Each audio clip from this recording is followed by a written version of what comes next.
Eres Miguel Báez Litri, el rey de la torería, con la muleta en la mano, derrochando arte y valentía. Pañuelos piden laureles, aplausos te da la gente.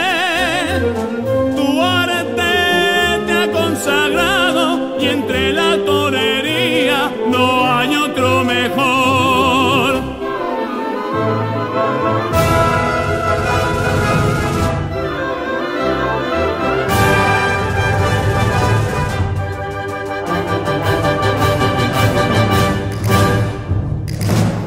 Eres Miguel Báez Litri, el rey de la torería, con la muleta en la mano, derrochando arte y valentía.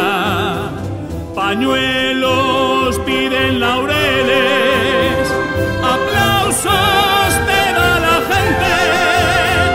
Tu arte te ha consagrado y entre la